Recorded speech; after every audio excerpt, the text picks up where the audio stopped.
Hi and welcome back to the channel. Today we're looking at which is better, Google Meet or Zoom. Which one will win? Let's get on the computer and find out. Now on the PC, we're going to talk about the different categories on when we decided what was better, Google Meet or Zoom. So, Google Meet does not require any kind of download. It can be run natively in your web browser, particularly Chrome. So you can just view it in your browser, nothing to install. If you want to use Zoom, you've got to actually add a plugin. That's not the end of the world, but it is a little bit harder than just using Chrome as your main browser, and it works. You need to add an extension, or alternatively, you can download the app. Over on the Google Meet side, it also has its own app on iOS and Android. So we decided on this category that Google Meet was the winner, so that makes it 1-0. Next thing we looked at was scheduled lessons or meetings. Which one was the best for that? Well, Google Meet can do this very easily through Google Calendar, and it's very intuitive to use, and it's all well linked together because it will email the students in your class or the colleagues in your department or faculty, and that makes it a lot easier to use. You can do something a little bit similar on Zoom, but it's not really easy or possible, and it's particularly not well integrated. So again, we decided on scheduled lessons and meetings that we would give it to Google Meet to make it 2-0. Next, we looked at the number of students you can have in your class or the number of colleagues you could have in a meeting. Our school is quite a big school, and we have about 100 teaching staff, plus quite a lot of admin staff and TAs. So we'll be well over the original limit of Google Meet, which is 100 teachers or students in there. You can get more if you pay for extras, or if you pay for an upgraded version of Google Education's package, you can get more in there. So on the other side, Zoom gives you 250 students or colleagues, and it has a much better view of the people who are in your lessons. You can get little add-ons you can put in for Google Meet, but they're not there by default at the moment. So for this one, we decided that Zoom would win that one. If you're getting some value from this video, please remember to hit the like button. And if you want to, you can also subscribe to our channel and get more content as and when it comes up about helping you improve the outcomes of your students. Next, we looked at the functions and features that are available in both Google Meet and Zoom. They're very, very similar to be fair. So like on the list there, we've got basic chat, raise your hand, even a teacher can do it, which I feel is a bit weird, polls, Q&As, and breakout rooms. On the other side, very similar. And we've also got emojis and individual instant messaging. Now, for me, emojis are not something I really want in my lessons because some students might use it to be a little bit silly, and that might stop people from learning. But individual IM would be really good, and I hope Google Meet brings that soon. So you could individually send a message to a student to check they're okay, but if they're an SND student or a PP student, you can help work with them individually as opposed to have to talk to the whole class while you're talking to that one student.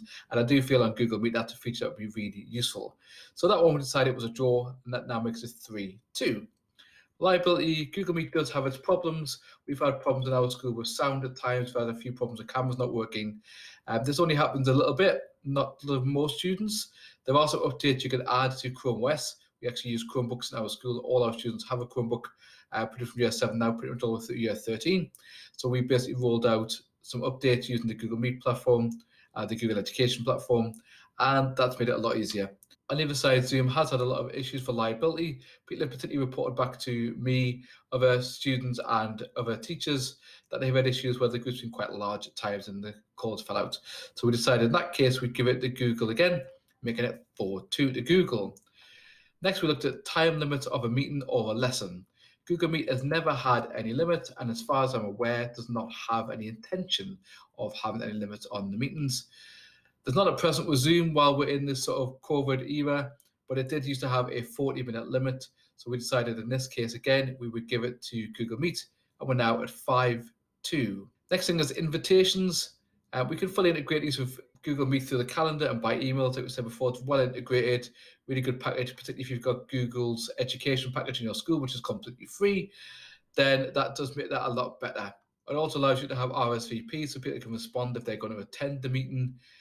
On Zoom, it's less integrated. It just doesn't have all the features that Google already has built into it. You can set these up on Google's website, but it's nowhere near as good. So again, we decided that Google Meet was a better package for this one. So it made it 6-2 to Google Meet. So at the moment, Google Meet is absolutely whooping Zoom here. But wait, there are some things that might come back.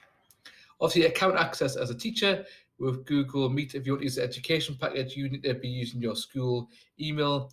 But obviously people who are not in your school can join the meetings as and when you require. You can set up safeguarding to say that they're only allowed to come in automatically if they use your school email, but that's a different kind of story for another lesson or another video. On the Zoom side, we have to sign up, and anyone can sign up to host a lesson or be part of the lesson. So we thought that in that case, Google Meet was a little bit behind, and we give it to Zoom instead to make it 6-3. So Zoom's starting to catch up. Again, remember, hit the smash the like button if you're getting some value from this video. We next looked at sharing your screen. Google Meet does allow you to do this. You can share your screen and you can easily swap tabs, which is something I really like in Google Meet. You can record your screen as well for safeguarding purposes, and they've now added in Jamboard, which works quite well. On the other side, Zoom, yes, already has this, had it a while. You can record your screen, you can do things like whiteboards and annotations. So we decided that in this case, Zoom was already there, so we give the mark to Zoom to make it now 6-4. So as you can see, Zoom's starting to catch up. In terms of stopping disruption, obviously you will have some students who might choose to try and disrupt the learning of others, a little bit like they might do in the classroom. Google Meet has came a long way in their latest iteration because you can mute students, although the weird thing is you can mute them and then quite quickly after they can unmute themselves, which isn't the most helpful thing. You can mute the whole room in Google Meet. You have to set that up, but it's not easy to do, but you can do that. You can disable the chat if people have been a bit silly, kind of remotely control what's going on anyway, and you can close the room. So the remote students just say remove student, and you can get rid of them, and then they have to ask your permission in the latest version to come back, which is much better. On Zoom side, you can pretty much do all them things, and you can easily vet people and entry a bit easier than Google Meet. But again, Google Meet, obviously, if you've got an education package, will automatically be vetting who can enter your lessons. The only weird thing is that people can join your lesson even though they're not part of your lesson. That would be a good feature if Google Meet could add that. So we decided that Zoom was a little bit ahead on that one, although we decided we'd give it as a bit of a draw, so that because 7-5. Extras available, like we said, Google's added a few extras recently, which has given a lot better control, which I think is a really good feature. On the other side, Zoom had all these things in the past. So we decided that because Google Meet was playing catch up, we would then make it 7-6. At the top here is a video on how to set up Google Meet for you and your students. And in the bottom corner here, we also have another video about how to keep your students engaged online. Please remember to smash that like button and subscribe to our channel to get more videos to help you help your students and improve their outcomes. See you in the next one.